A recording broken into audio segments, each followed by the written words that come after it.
Good day everyone, and welcome to the fourth episode of Inkwekwezi's Umtiza Forest Trail. Now I'm going to start off with this tree over here right next to me. It's very cold when you feel it, so on a day like today it's getting quite hot and you're really in need of your air conditioning. You can come and grab a hold of this tree. It's very cold, very nice tree to have here. Now the reason why it is so cold is because it holds a lot of water in the stem, making it a very important water source for a lot of animals. Now the resin inside, it's quite thick. It's been used for many years in healing ointments and healing balms. The story of the three wise men and their gifts to Christ, one of those gifts was myrrh. Now myrrh comes from a corkwood tree, which is this tree over here. Now this specific species is a copper stem corkwood. Very difficult to identify corkwood trees because most of the time in the year they don't have any leaves on their branches at all. So you've got to try and look at the stem and the general look of the stem and the bark to actually try and identify them. Now a very characteristic feature of a corkwood tree is you see the bark actually peels off and it looks just like paper, very thin. Now animals like bush pigs, warthogs, porcupines, they'll often come and chew on the sides of the tree or on the roots where they can reach it, just to get some extra water that they might be needing. So corkwood trees you'll find throughout South Africa, they don't only grow in dense forest environments. So in areas where there isn't water close by, it is a very good thing for animals to find. Even humans, you can also, those little survival taps that you can get, you knock into trees, it actually can give you quite an endless supply of water, which is quite good.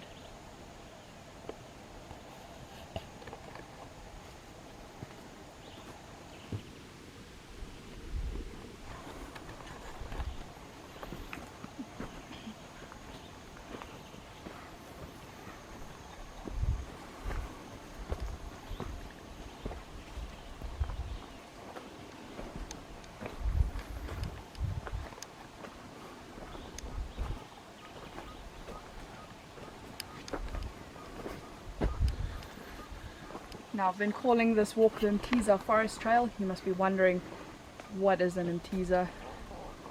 Now an Umtiza is actually a tree. Now this is the Umtiza tree over here. The scientific name is Umtiza Listeriana. It is a very rare tree to find. Now the reason why they are so rare is because they are very slow growing. A lot of the population has been cut down due to deforestation. And also many years ago they were used a lot in the making of boats and ships, specifically the housing of propeller shafts, because of the wood being so hard and also very oily. Provides constant lubrication for the propellers. They never had to be re-oiled and they were very hardy. So you'll see the leaves are very small, which is very characteristic of an Umtiza tree. And also the stem, you'll see the stem's multiple stemmed.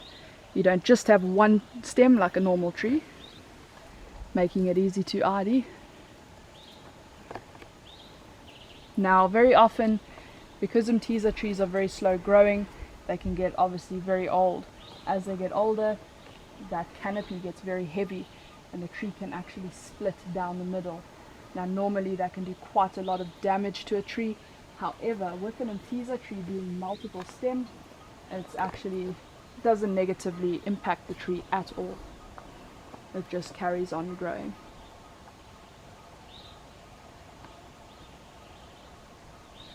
So there are very interesting traditional uses to this tree as well. The local Xhosa in the area, they do believe that if you had to take a stick from an Umtiza tree, can be used as a very effective healing one, and also to protect their home from lightning. You can actually hang a piece of bark in front of your door and you will be protected from lightning. Now a couple of years ago we actually came out with the botanist Tom Hyde to document the Umtiza trees, and we actually found a tree on the reserve measuring 35 meters in circumference. just over 11 meters wide. It's a very big tree. Now, unfortunately, we didn't pinpoint the exact location of the tree. As you can see, everything looks quite the same in every direction you look.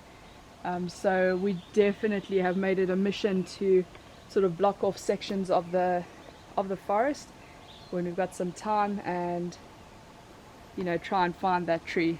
So when we do find it, we'll definitely make another episode to show you guys the actual size of that tree. Now also, when you start finding one Umtiza tree, you start finding a couple more, because the seeds are very heavy. They don't disperse very well at all. So generally you'll find one, you'll start finding a few more in the area. Okay, so this concludes today's episode. Please tune in again tomorrow for a continuance of the walk.